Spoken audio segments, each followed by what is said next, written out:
महात्मा बुद्ध के बारे में कहते हैं कि जब उनको मोक्ष मिल गया, बुद्ध मानते थे कि जीते जी भी मोक्ष मिल सकता है। कहते हैं कि उनको मोक्ष मिल गया। अब जब उनको मोक्ष मिल गया तो वो मुक्ति में जाके आनंद में रह सकते थे। पर उन्होंने कहा कि नहीं, इस समाज में, इस दुनिया में इतने लोग दुखी हैं, इतने लोग परेशान हैं। उनके अंदर बहुत करुणा थी। उनको लगता था कि जब तक दुनिया में एक भी व्यक्ति दुखी है, परेशान है, तब तक मैं अकेला मोक्ष लेकर क्या करूंगा। उन्होंने अपने मोक्ष को स्थगित कर दिया और कहा कि मैं लगातार प्रयास करूंगा कि मेरे साथ साथ सभी को मुक्ति मिले। और तब से बुद्धिज्म में कंसेप्ट आया कि जो व्यक्ति अपनी मुक्ति के लिए अर्ह है, एलिजिबल है, उसके बाद भी मुक्त नहीं होना चाहता, क्योंकि वो चाहता है कि मैं सबको मुक्त करके मुक्त होऊंगा, उसको बोधिसत्व कहते हैं। और इस समाज में यदि कोई सच्चा बोधिसत्व हुआ है तो डॉक्टर अंबेडकर हैं। इस बात को हमें ईमानदारी से मानना चाहिए। इतने बुरे अनुभवों से गुजरने के बाद इस व्यक्ति को गुस्सा क्यों नहीं आएगा? इस व्यक्ति के अंदर नफरत पैदा क्यों नहीं होती? ऐसा ही हुआ था 1848 में ज्योतिराव फूले के साथ। फूले अंग्रेजी माध्यम से पढ़े हुए व्यक्ति थे और जब पढ़ाई खत्म हुई उनकी 1847 में, 1848 में उनके एक मित्र ने, जो कि उच्च जाति का था, कहा कि मेरी शादी है तो मेरी शादी में आना। इनको भी लगा ठीक है, चलता हूं। उसी शादी में चले गए। उस शादी में वो गए और दूल्हे के माता पिता ने जैसे ही देखा कि एक अवर्ण व्यक्ति विवाह में आ गया है, इतना खराब से उनको लताड़ा, इतना अपमान किया। और ज्योतिराव फूले कहते हैं कि वही मेरा टर्निंग पॉइंट था। मुझे इस अपमान और इस जिल्लत से सिर्फ खुद को नहीं, अपने समाज के हर व्यक्ति को बाहर निकालना था। और इसलिए 1848 में उन्होंने पहली बार लड़कियों का स्कूल खोला, अपनी पत्नी को पढ़ाया, देश के इतिहास में पहली बार लड़कियों की पढ़ाई लिखाई की व्यवस्था की। आज ये जो बच्चियां बैठी हैं, अगर फूले न होते तो आज आप घर के अंदर चौका कर रही होती, चूल्हा चौका कर रही होती, यहाँ ना बैठी होती। इसलिए जिन व्यक्तियों की वजह से हम अच्छा जीवन जी रहे हैं, उनके प्रति कृतज्ञ होना हमारा धर्म है, हमारी जिम्मेदारी बनती है। इतनी खराब परिस्थितियों के बाद जो व्यक्ति इतना आगे बढ़ा, उसने देश के लिए क्या क्या किया, हल्का सा अंदाजा ये भी आपको। जो लोग कहते हैं कि उन्होंने केवल दलित समाज पर कल्याण किया, वो बहुत छोटी बात कहते हैं। वो तो किया ही। उन्होंने महाड़ सत्याग्रह किया, उन्होंने पानी के लेकर खूब सत्याग्रह किया, मंदिर प्रवेश को लेकर सत्याग्रह किया। जब उनको लग गया कि सबसे बात नहीं बनेगी, वो नाराज भी हुए। 1927 में उन्होंने मनुस्मृति दहन किया। 1935 में येवला में घोषणा की कि मैं पैदा हुआ हूं हिंदू धर्म में, लेकिन मैं मरूंगा नहीं हिंदू धर्म में। महात्मा गांधी ने उनसे निवेदन किया कि ऐसा ना करें। उसके बाद 21 साल तक वेट किया ताकि समाज अगर बदल सके तो मुझे इतना बड़ा स्टेप न लेना पड़े। और 1956 में जब उनको लग गया कि मेरी मृत्यु नजदीक है और मैं अपने समुदाय को संशय में, दुविधा में न छोड़ के जाऊं, तो अपनी मृत्यु से केवल 1.5 महीना पहले 14 अक्टूबर के दिन उन्होंने बौद्ध धर्म को अपना लिया। ये तो एक पक्ष है उनके जीवन का, जो दलित समाज या अछूत समुदाय को मुख्य धारा में लाने के लिए उन्होंने किया। उनके जीवन का उससे बड़ा पक्ष जो मेरी नजर में है, वो महिलाओं के बारे में है।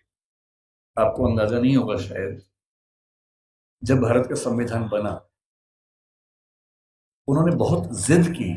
और ये बात 1935-36 से ही शुरू हो गई थी, आजादी के बाद तक चलती रही, कि महिलाओं को बराबरी मिलनी चाहिए। और महिलाओं को बराबरी देने के लिए यूनिफॉर्म सिविल कोड का आना बहुत जरूरी था, जिसको आजकल हम बोलते हैं समान नागरिक संहिता।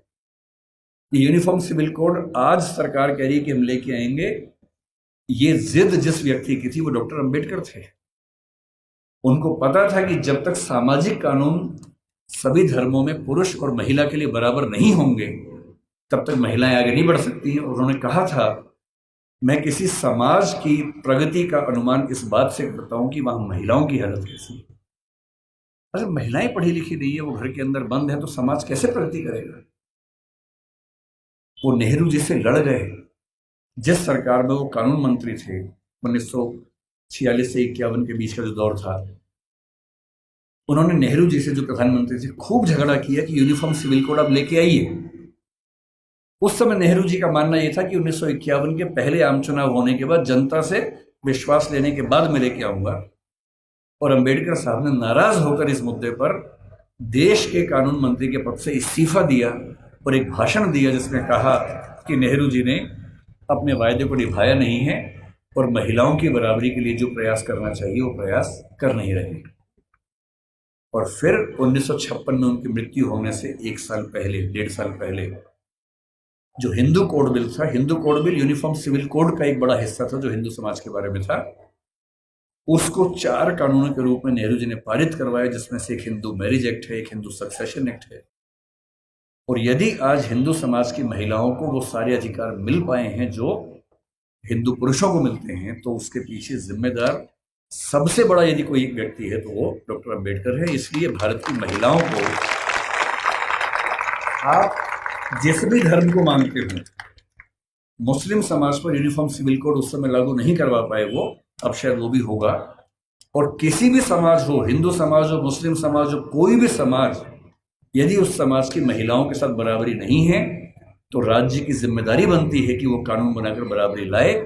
और ये विचार मुख्य रूप से अंबेडकर जी का ही था, जिसकी वजह से आज हम यहां खड़े हैं। तीसरी बात, लोग कहते हैं कि आज़ादी के संघर्ष में उन्होंने इतना साथ नहीं दिया। ठीक बात है, उनकी अपनी प्राथमिकताएं थी। 1942 से 46 तक जब स्वाधीनता संग्राम एकदम चरम स्तर पर था, वो वायसराय की काउंसिल में श्रम मंत्री थे या श्रम विभाग के प्रमुख थे।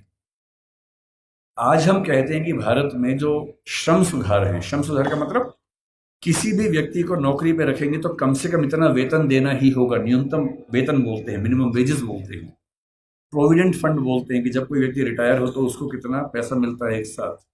यदि कोई व्यक्ति 8 घंटे से ज़्यादा काम करता है उसको अतिरिक्त वेतन मिलना चाहिए, ओवर टाइम की पेमेंट मिलनी चाहिए। ये सारे श्रम सुधार जिस व्यक्ति ने किए हैं भारत में, वो डॉक्टर अंबेडकर हैं। इसलिए वो जिम्मेदारी केवल दलित समाज की नहीं है, देश की सारी महिलाओं की भी है, देश के सारे मजदूरों और नौकरी करने वालों की भी है। इन सब के प्रति, सब ठीक है ना, इन सब के प्रति डॉक्टर अंबेडकर की भूमिका ऐसी है कि हम उसको भूल नहीं सकते। अंतिम बात, आपकी स्थिति को देखते हुए जल्दी खत्म करते, उनसे हमें क्या सीखना चाहिए, क्या सीखें उनसे? उनसे हमें मुख्य रूप से 3-4 बातें सीखनी है। उन्होंने कहा कि मैंने जो कुछ सीखा है 3 व्यक्तियों से सीखा है, बुद्ध से सीखा, कबीर से सीखा और ज्योतिराव फुले से सीखा। सच बात है कि उन्होंने अपनी माँ भीमा बाई से भी बहुत कुछ सीखा, क्योंकि माँ ने ही सिखाया था कि भूल के भी झगड़ा मत करना, पढ़ना। और उनकी जिंदगी में एक टर्निंग पॉइंट ये भी था कि जब उनकी माँ की मृत्यु हो रही थी तो कोई वैद्य उनके घर तक नहीं आए, क्योंकि वो अछूत महिला थी, तो वैद्य उनके घर में कैसे आ सकता था। और तब उनको लगा कि मेरी माँ जिस रोग से मरी वो तो चलो एक दैहिक रोग था, पर ये समाज जिस मानसिक रोग से ग्रस्त है उसका इलाज जरूरी है। और जीवन भर उन्होंने वो किया।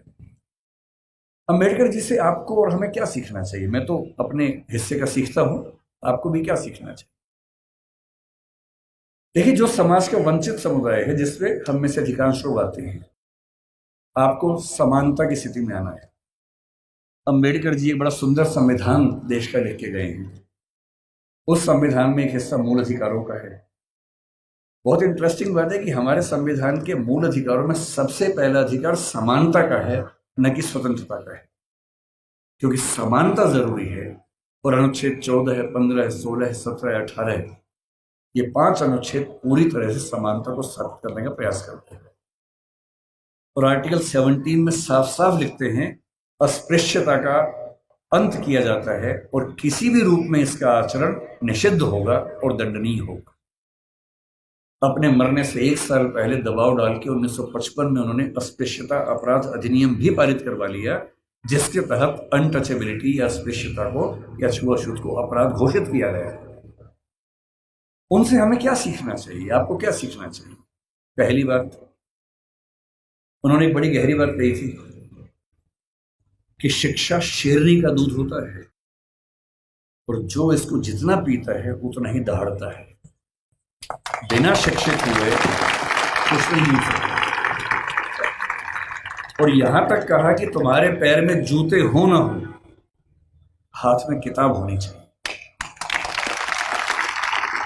क्योंकि क्योंकि एक जीवन में अगर आप चाहते हैं कई जीवन के बराबर जिंदगी जी के आगे बढ़ना, उसका एक ही रास्ता है, किताबें, पढ़ाई। इसके उदाहरण खुद डॉक्टर अंबेडकर हैं। आपके समाज के पास ना उतना पैसा है, ना उतनी जमीन है, ना उतनी संपत्ति है, ना उतना रसूख है, ना उतनी पॉलिटिकल ताकत है। जिन समुदायों, जिन परिवारों के पास ये सब नहीं होता, उनके पास आगे बढ़ना एक ही रास्ता बचता है, वो है शिक्षा, तालीम। और सोशल मीडिया ने एक अच्छा काम ये किया गया है कि अच्छी अच्छी पढ़ाई, अच्छे अच्छे अध्यापक अब आपके मोबाइल फोन की मदद से आप सबके घर के अंदर पहुंच चुके हैं। अब तो हमारे पास ये भी कहने को नहीं है कि अच्छे टीचर्स नहीं मिलते हैं। जो टीचर दिल्ली को मिलते हैं, जो जेएनयू को मिलते हैं, जो मुंबई को मिलते हैं, देश के अच्छे अच्छे संस्थान को मिलते हैं, हार्वर्ड को मिलते हैं, वो सारे के सारे ऑनलाइन, और उनमें से बहुत सारी क्लासेस उनके निःशुल्क यूट्यूब पे, सोशल मीडिया पे उपलब्ध है। अगर आपके अंदर पढ़ने की जिद हो तो आज पढ़ना पहले की तुलना में बहुत आसान हो चुका है। असली बात है कि आपके अंदर वो जिद है या नहीं। दूसरी बात, मैं आईएएस के लिए पढ़ाता हूँ। दृष्टि नाम की संस्था हमारी है और हमारे बहुत सारे बच्चे आईएएस बनते हैं, जिनमें से बहुत अच्छा अनुपात उन बच्चों का है जो SC ST कैटेगरी से, OBC कैटेगरी से होते हैं। मैंने एक चीज देखी है, आपसे विशेष रूप से निवेदन कर रहा हूं। बहुत सारे ऐसे बच्चे होते हैं जो समाज के पिछड़े समुदाय से आते हैं और उनको इस बात की बड़ी शर्मिंदगी होती है कि मैं पिछड़े समुदाय से हूं। उनको आरक्षण मिलता है, वो आईएएस बनते हैं, आईपीएस बनते हैं, और आईएएस आईपीएस बनने के बाद कोशिश करते हैं कि उनकी वो पहचान खत्म हो जाए कि वो पिछड़े समुदाय से हैं, और वो किसी उच्च समुदाय के व्यक्ति से शादी ब्याह करके अपने आप को वहां एक्सेप्ट करवा ले किसी तरह से। ऐसी उधेड़-बुन में लग जाते हैं। मैं आपसे एक बात का निवेदन करना चाह रहा हूं, जिस समाज से आप हैं उस समाज को लेकर शर्मिंदा कभी नहीं होना है, एकदम नहीं होना। आप सिविल सेवक बनेंगे, नेता बनेंगे, पुलिस वाले बनेंगे, जज बनेंगे, जो भी बनेंगे, आपकी मुख्य जिम्मेदारी संविधान के प्रति है, अपने दायित्वों के प्रति है, एकदम ठीक बात है, उसमें कोई कोताही करने में नहीं चाहिए। पर ध्यान रखना है, आरक्षण के पीछे का मूल तर्क क्या है। आप सोच के देखिए कि इस देश में कुल नौकरियां अगर मैं मान लूं केंद्र में तो 1 लाख के आसपास, जिनमें SC समाज की 15,000 के आसपास होंगी। SC समाज की कुल आबादी अगर हम देखें, इस समय 16% से ऊपर आबादी है। अगर 150 करोड़ दिमाग में रखने या 140 करोड़ रखे तो 23 करोड़ के आसपास आबादी दलित समाज की या SC समाज की भारत में। 23 करोड़ में से अगर 15,000 लोग नौकरी पा लेंगे, क्या इससे दलित समाज की आर्थिक स्थिति बेहतर हो जाएगी? नहीं होगी, वो तो 15,000 की होगी। तो आरक्षण क्यों दिया जाता है? आरक्षण का उद्देश्य ये नहीं है कि लोग अमीर हो जाए, वो तो 15,000 होंगे। आरक्षण का उद्देश्य ये है कि जब पूरे एक गांव में एक दलित बच्चा या ST बच्चा या OBC बच्चा आईएएस बनता है या जज बनता है, उस गांव के हर व्यक्ति को कॉन्फिडेंस आ जाता है कि दिक्कत आएगी तो मेरा छोटा भाई मेरे साथ खड़ा हुआ है, और आपको वो छोटा भाई, छोटी बहन बनना है। जिस दिन आप सफल हो जीवन में, आपके समाज ने बहुत आहुति दी है आपकी सफलता में, और आप जिंदगी भर भी उनकी मदद करेंगे तो अपना उधार चुका नहीं पाएंगे। कोई ऐसा काम नहीं करना जो गैर कानूनी हो, जो असंवैधानिक हो, ऐसा नहीं करना है। अपनी नौकरी की हदों में रहना है, अपने नियमों का पालन करना है। लेकिन जैसे आप आईएएस बनेंगे, आपके परिवार में कोई संकट में होगा, आप उसकी हेल्प करेंगे। ठीक वैसे आपके समाज में कोई संकट में है, पुलिस यदि उसके साथ बदतमीजी कर रही है, गैर कानूनी कृत्य कर रही है, तो उस पुलिस को आप फोन करेंगे तो उसके साथ कुछ गलत नहीं होगा, ये आप पक्का कर सकते हैं। अंबेडकर साहब से सीखना चाहिए कि मैं जिस पृष्ठभूमि से हूं उस पर शर्माना नहीं है। अगर वो पीछे की स्थिति है तो उससे लड़ना है, और अपने साथ साथ अपने पूरे समाज को मुख्य धारा में लाने के लिए एड़ी चोटी का जोर लगाना है, ये सीखना है।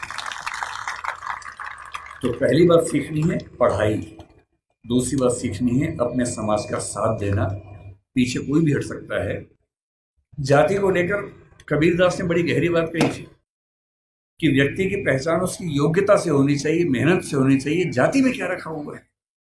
उन्होंने कहा जाति ना पूछो साधु की, पूछ लीजिए ज्ञान, ज्ञान पूछो, मोल करो तलवार का, पड़ी रहन दो म्यान। म्यान में क्या रखा है, तलवार की कीमत है।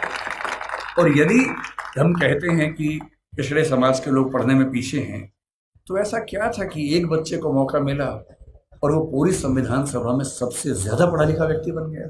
इसका मतलब है कि अवसर मिले, जुनून हो तो व्यक्ति कुछ भी कर सकता है। और मेरे पास जो मेरे प्रेरणा स्रोत हैं बहुत सारे हैं, उनमें से एक डॉक्टर अंबेडकर हैं। जब जब मैं इस रूप में प्रेरित होना चाहता हूं कि किन व्यक्तियों ने अपनी जिंदगी की आहुति देकर एक पूरे समाज, एक पूरे राष्ट्र की जिंदगी बदली, मुझे अब्राहम लिंकन, मैरी गूज, रोजा पार्क्स, डॉक्टर अंबेडकर ऐसे कुछ नाम याद आते हैं। और मेरा मन कहता है कि मैं अपने समाज के बच्चों से, केवल आपसे नहीं, मैं अपने घर के बच्चों से भी यही कहता हूँ कि जिंदगी जियो तो वैसी जियो कि आपके जाने के बाद लाखों करोड़ों व्यक्तियों का जीवन बेहतर बने। और ये मजाक नहीं है। डॉक्टर अंबेडकर ने हमेशा कहा कि भाई नायक पूजा मत करना। जब लोग उनका जन्मदिन मनाते थे वो बुरा मानते थे कि यार तुम बिना बात के मुझे भगवान बना रहे हो, ऐसा मत करो। नाराज होते थे कि ये तुम मुझे भगवान बना दोगे तो तुम अपनी जिम्मेदारी भूल जाओगे, सोचोगे ये भगवान था, इसी का काम था, मेरा काम नहीं है, ऐसा मत करना।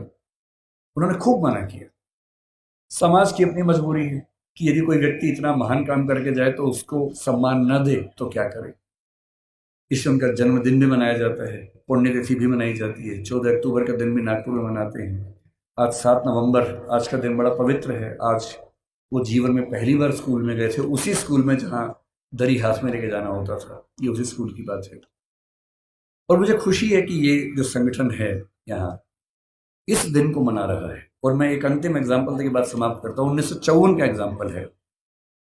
अमेरिका में जो स्थिति हमारी यहाँ दलित समाज की है, वो स्थिति अमेरिका में अश्वेतों की रही लंबे समय तक।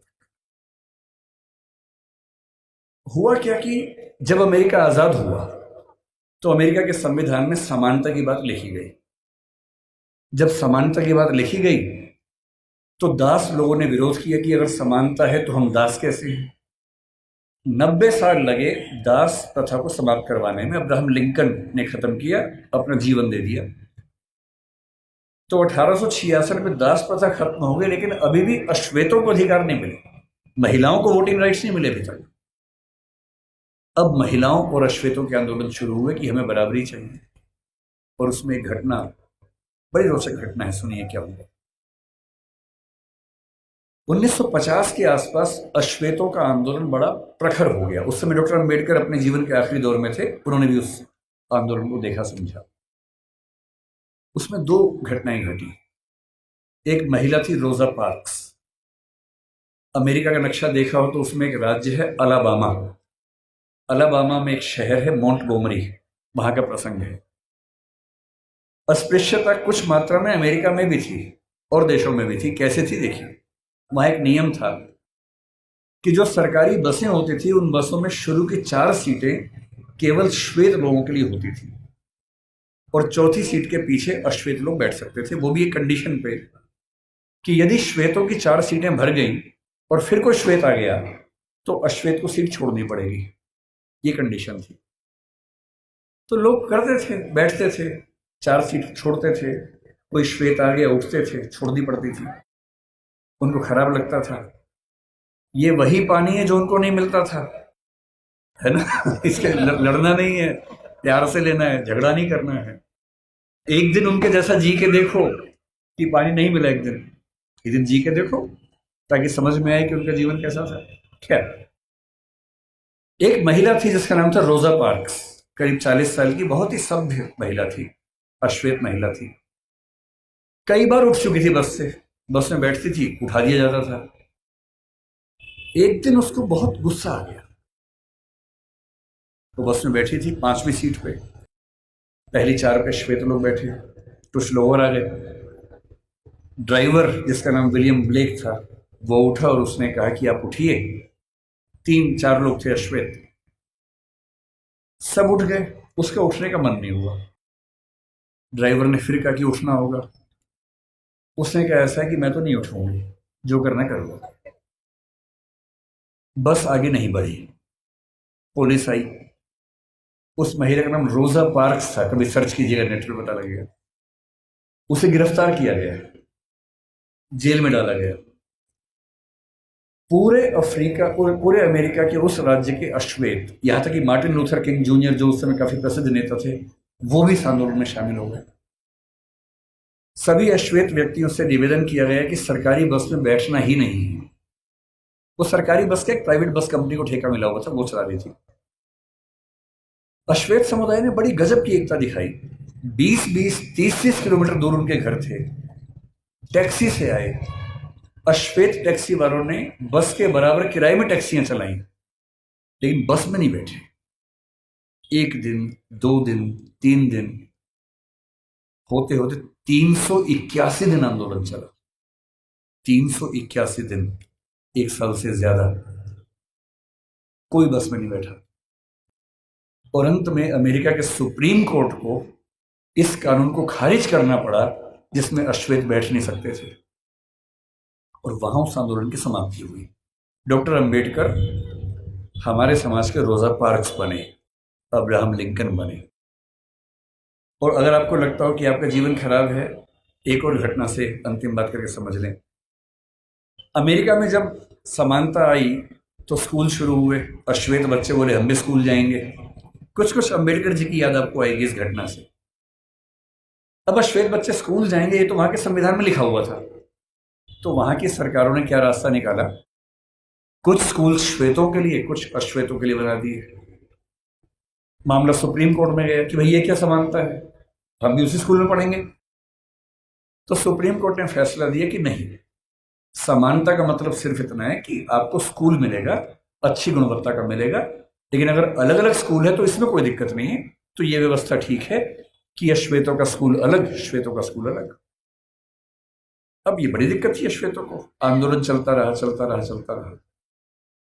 1954 में जब आंदोलन चल रहा था ये वाला, सुप्रीम कोर्ट अमेरिका का, उसको भी लगा कि अब समय बदल रहा है, और अमेरिकी सुप्रीम कोर्ट ने एक नया फैसला दिया, ब्राउन का मामला कहते हैं, और उसमें उसने घोषणा की कि समानता का जो 14th अमेंडमेंट की समानता उनके यहाँ है, उसके तहत समानता का सही मतलब ये है कि जिस स्कूल में श्वेत बच्चे पढ़ेंगे, उसी स्कूल में, उसी क्लास में अश्वेत बच्चे भी पढ़ेंगे। ये 1954 में हुआ। अंबेडकर साहब 56 में गए, उनके सामने की बात है, 2 साल आखिरी थे उनके पास। अब जब ये हुआ तो अमेरिका में हंगामा हो गया। श्वेत समुदायों ने इतना हंगामा किया, अपने शहर तक बदल लिए ताकि एक ऐसे जगह जाके रहें जहां केवल श्वेत लोग रहते हैं, उनके स्कूल में केवल श्वेत लोग पढ़ें। अब अश्वेत बच्चे स्कूल में कैसे जाएंगे? तो हुआ कि जो बस जाती है स्कूल की श्वेत बच्चों की, उसमें अश्वेत बच्चे भी जाएंगे। और मैंने वो कहानियां पढ़ी हैं विस्तार में। जब पहली बार अश्वेत बच्चे श्वेत बच्चों के साथ स्कूल में गए, उस बस को घेर कर पुलिस की कम से कम 10 गाड़ियां आगे पीछे चल रही थी, क्योंकि किसी भी तरफ से हमला हो सकता था, गोलियां चल सकती थी, बच्चों की हत्या हो सकती थी। और बहुत भारी संख्या में पुलिस बस के साथ साथ स्कूल के अंदर, स्कूल के बाहर खड़ी होती थी। और अमेरिकी समाज को लगभग 70-80 साल लगे हैं। लेकिन अगर आप ध्यान से देखें, 1776 की आज़ादी जो दासों की आज़ादी नहीं थी, अश्वेतों की नहीं थी, महिलाओं की नहीं थी। 1866 में दासों की मुक्ति जो महिलाओं की नहीं थी, अश्वेतों की नहीं थी। 1950-55 के आसपास महिलाओं और अश्वेतों की मुक्ति। ठीक उस समय मार्टिन लूथर किंग जूनियर को 35 साल की उम्र में नोबेल पुरस्कार मिलना, और उसके लगभग 50-55 साल बाद बराक ओबामा का अमेरिका का राष्ट्रपति बनना। इतिहास ऐसे बदलता है। इतिहास में हर व्यक्ति को अपने हिस्से की भूमिका निभानी होती है। अंबेडकर जी ने अपने हिस्से की भूमिका निभा दी है, आपकी बाकी है। ठान लीजिए, इतना पढ़ना है। उस आदमी को सोचिए, वो उसने अपने जीवन में पहला रिसर्च एंथ्रोपोलॉजी में किया, अंबेडकर जी ने। एंथ्रोपोलॉजी के विद्वान, इकोनॉमिक्स में पीएचडी की, और वो व्यक्ति पॉलिटिकल साइंस और संविधान का एक्सपर्ट बना बाद में। जिस विषय में बात करेंगे उस विषय का एक्सपर्ट बना। अगर वो ऐसा कर सकते हैं तो आप क्यों नहीं कमर कर सकते। और मैं अंत में ये बात कहकर समाप्त करूंगा, ठान लीजिए उन्हीं की बात, पैरों में जूते हो ना हो। तुम लोग ध्यान से समझो, पानी की बोतल मिले ना मिले, हाथ में किताब होनी चाहिए। और किताब सूरज से धूप बचाने के लिए नहीं होती है। आप बचा लो, कोई बात नहीं, टेंशन मत। किताब इसलिए नहीं चाहिए कि धूप से बचना है, किताब इसलिए चाहिए कि धूप जैसा तेज अपने अंदर पैदा हो। और एक बहुत प्रसिद्ध विचारक हुए सफदर हाशमी, उन्होंने मजदूर समाज के लिए एक बात कही थी जो मैं आपको कह रहा हूं। उन्होंने एक गीत लिखा कि शिक्षा से ही बदलाव हो पाएगा।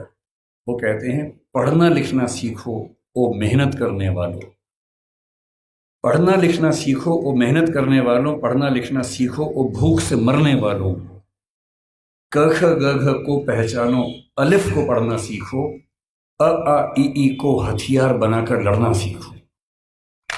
जो लड़ाई आप लड़ रहे हैं उस लड़ाई में ना बंदूक चाहिए, ना तोप चाहिए, ना लाठी चाहिए, ना भाला चाहिए, डंडा नहीं चाहिए, किताब चाहिए, अक्षर चाहिए। और पढ़ना क्या है? हर चीज पढ़नी है। संविधान को घोट लेना है ताकि आपको पता रहे क्या अधिकार है। कानून को ठीक से पढ़ना है, सीआरपीसी आईपीसी को ठीक से पढ़ना है ताकि कोई आपके खिलाफ ज्यादती न कर सके। हर नागरिक को पता होना चाहिए कि मेरे क्या अधिकार हैं और मैं राज्य से क्या उम्मीद कर सकता हूं। साहित्य भी पढ़ना है और वो साहित्य देखना है जो साहित्य आम आदमी के पक्ष में है, वो साहित्य नहीं जो भव्य इमारतों के बारे में है। अदम गोंडवी जैसे साहित्यकार को पढ़ना है, कबीरदास को पढ़ना है जो समाज के आम व्यक्ति की जिंदगी को ठीक से समझता है, समझाता है। अदम गोंडवी ने आपके समाज के एक छोटे हिस्से के बारे में इतनी गहरी कविता लिखी, आइए महसूस करिए जिंदगी के ताप को, मैं चमारों की गली में ले चलूंगा आपको। ऐसा साहित्य पढ़ना है जो साहित्य समाज के उन वर्गों के बारे में है जिन्होंने जिंदगी की तलखी को, बुराइयों को, संघर्षों को सबसे ज्यादा सहन किया है, उनको पढ़ना है। तकनीक को पढ़ना है। डॉक्टर साहब ने कहा था कि जो समाज विज्ञान नहीं पढ़ता, ज्योतिबा जी ने भी कहा था, जो समाज विज्ञान नहीं पढ़ता वो कभी आगे बढ़ ही नहीं सकता। विज्ञान पढ़िए, तकनीक पढ़िए, आर्टिफिशियल इंटेलिजेंस पढ़िए, जो भी नई चीजें हैं जिनसे भविष्य में विकास होगा उन सब में पढ़ाई करनी है। और जितना पढ़ने के बाद आगे बढ़ेंगे, बस ध्यान रखना है आगे सिर्फ आप नहीं बढ़े हैं, आपका समाज आपके साथ आगे बढ़े, ये आपकी नैतिक जिम्मेदारी है। ये कह के मैं बात समाप्त करूंगा। बहुत बहुत धन्यवाद।